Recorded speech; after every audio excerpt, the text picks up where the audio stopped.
야, 서울대학생 이 정도 못하니? 야, 너 변호사야. 자기가 뭘 잘할 수도 있고 자기가 무슨 진로가 있는지도 아는 분들이 계시고요. 심지어 몰랐다가 아시는 분도 계십니다. 근데요, 그 길을 가느냐 안 가요. 왜냐하면 불안해서. 저는 인생에서 가장 중요한 포인트가 딱 두 가지가 있다고 생각하는데, 로저스라는 사람이 있어요. 상담의 토대를 하나 구축하신 대단한 분이세요. 이분이 뭐라고 말씀하셨냐면, 기본적으로 인간은 다 자기가 스스로 성장할 수 있는 주체성과 자율성을 가지고 태어난다는 거예요. 왜 우리 아이가 보통 잘 못 걷잖아요. 처음에는 엄마가 쫓아와가지고 야, 너 왜 그거밖에 못 걷니? 이렇게 말 안 하잖아요. 굉장히 감탄하면서 여보, 얘 걸은 거 봤어? 나도 봤어. 어떻게 보면 그 아이가 걸을 수 있는 힘은 자기를 바라보는 그 눈빛, 감탄하는 눈빛, 일반 대중의 감탄이 아니라 가장 사랑하는 존재의 감탄을 아이가 먹고 자란다는 거죠. 근데요, 이게 점차 깨지기 시작합니다. 부모님들 입장에서는 자기 자식이니까 욕망이 생겨요.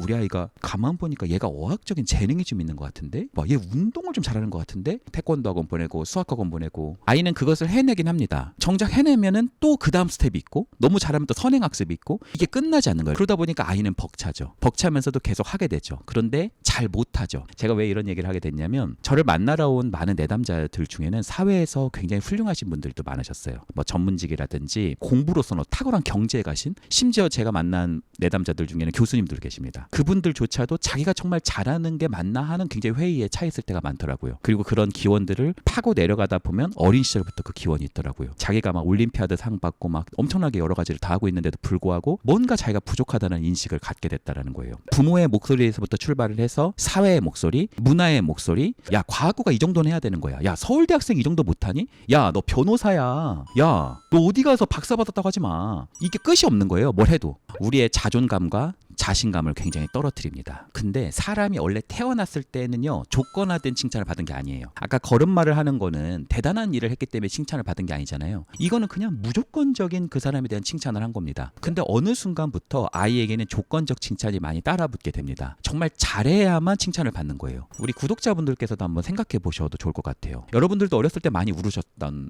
분들일 거란 말이에요. 울면서 태어나잖아요, 우리는. 그런데 이상하게 우리는 언제부터 울지 않았지? 여러분들 중에 지하철에 바로 넘어지신 바로 우시는 분 계시나요? 아무렇지 않은 척 일어나실 분들 많으실 겁니다. 이게 체면이 더 중요한 거예요. 자신의 감정을 진실하게 오픈하는 것들, 이런 것들이 사라지는데, 그것을 로저스는 무조건적인 긍정적 존중이 없는 사회와 대상과 그런 것이 없는 거에서 그걸 찾기도 합니다. 조건적 칭찬에 길들여진 사람, 그 사람은 바로 성인이라고 보통 얘기할 수 있는데, 그럴수록 우리는 있는 그대로의 감정이라든지 있는 그대로의 생각을 느끼거나 말하거나 생각해 보기가 되게 힘들다는 거예요. 무조건적인 긍정적 존중이라고 하는 것을 되게 어렵게 생각하시는 분들이 계신데, 제가 한번 예를 들어 볼게요. 우리 지민이는 진짜 귀엽고 착하고 너무너무 사랑스럽다. 너 왜 그런 줄 알아? 이렇게 물어보는 거죠. 그러면은 지민이니까. 이것이 정말 좋은 칭찬이라고 말할 수 있어요. 이거 언제 한번 봤냐면, 성인이 됐을 때 로맨틱한 사랑에 빠졌을 때. 사랑하는 사람한테는 용건이 있어 전하는 거 아니잖아요. 이게 되게 사람을 기분 좋게 만든단 말이에요. 무조건적인 칭찬이라는 것은 그 사람이 칭찬받을 만한 행동을 한 게 아닌데도 강아지를 보듯이,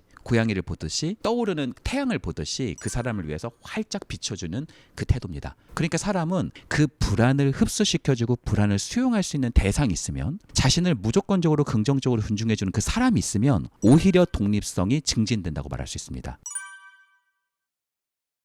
불안은요, 사람을 의존시키게 만들고요, 그 사람이 두 다리로 서지 못하게 만듭니다. 그리고 불안이 가셔야 생성되는 하나의 개념이 있어요. 그게 바로 도전감이에요. 불안이 줄어야 도전감이라는 게 생성됩니다. 저를 만나러 많은 내담자들이 오게 됐을 때요, 진로에 관련된 문제를 가지고 오시는 경우들이 있어요. 문제가 그게 아닌 경우가 있어요. 진로를 몰라서 온 게 아니라 다 알아요. 자기가 뭘 잘할 수도 있고 자기가 무슨 진로가 있는지도 아는 분들이 계시고요, 심지어 몰랐다가 아시는 분도 계십니다.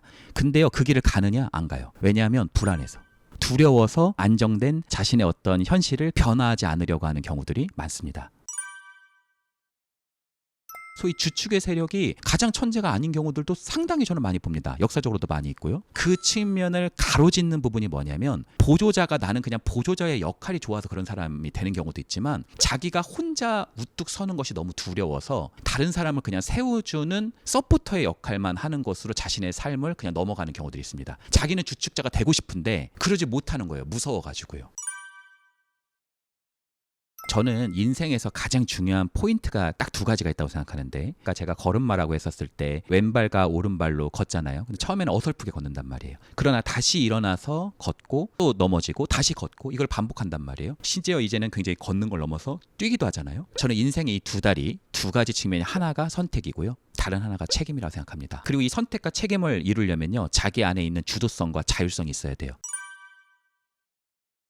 또 어떤 면에서는 의식적으로 다 결정한다고 말할 수도 있는데, 그게 상당 부분 무의식에서 형성됩니다. 선택이라는 스위치를 누르는 녀석이 내가 의식하지도 못하는 무의식적인 측면에 있는 한 존재가 그 스위치를 자꾸 누르게 되는 경우들이 있어요. 이제 아까 아이들이 부모님으로부터 또 사회로부터 어떤 조건화된 가치 개념에 둘러싸게 된다고 그랬잖아요. 네. 진주에 진흙이 들어오는 거예요. 그래서 자신의 본연의 가치를 형성하지 못하고 사회에 맞춰서, 시선에 맞춰서 다른 사람이 나를 어떻게 볼까? 이 정도는 스펙을 해줘야지, 이 정도는 입어야 좀 체면을 갈 텐데, 이렇게 삶을 살아가다 보니까 다른 측면에서는 주도성과 자율성이 많이 떨어지는 거죠. 심지어는 자기의 선택과 자기의 결정이 아니라 다 남이 결정해 준 거예요. 과가 여기가 취업이 잘 된다고 그러니까 갔었던 거고, 이 사람 정도는 네가 만나야 된다 그러니까 만난 거고, 그렇게 해가지고 결혼했는데 알고 봤더니 그냥 애 둘 낳고 그냥 별게 없는 거예요. 뭐 엄청난 재벌이 된 것도 아니고, 내 인생이 이게 뭐지? 하면서 굉장히 부모님을 원망하고 사회를 원망하게 되는 경우들이 있어요. 이거는 내 인생에 선택이 한 번도 없었다는 거죠. 내 주도성과 자율성을 가지고 살아본 적이 없었다는 거죠. 그럼에도 불구하고 지금이라도 발휘하지 않은 욕구가 무엇인지를 물어봐주고, 불안이라고 하는 요소를 좀 낮춰주는 안전기지 속에서 이 사람의 욕구를 어떻게 보면 현실태로 넘어갈 수 있는 그런 지점을 만들어주는 과정 자체를 형성하기도 합니다. 이 사람의 인생의 과제가 1000계단이다. 1000계단까지 올라갈지는 못할 수 있어요. 그러나 1계단, 2계단, 4계단, 4계단 이 사람과 같이 동행하잖아요. 그러다 보면요, 같이 이렇게 움직이다 보면 조금씩 힘이 생기기 시작하거든요. 어느 순간 가다 보면 이 사람이 약간 재미도 붙이고 약간 도전감이 샘트고, 본인은 본인의 얼굴을 모르시는데 저는 그 사람의 얼굴이 자꾸 보이잖아요. 그럼 표정이 굉장히 펴져요. 그리고 이 사람이 할 수 있다라고 생각이 됐을 때, 그 사람이 1000계단을 다 가지 않았다 하더라도 이만하면 갈 수 있겠다고 했을 때 뒤에서 확 밀어주고 그 사람의 모멘텀을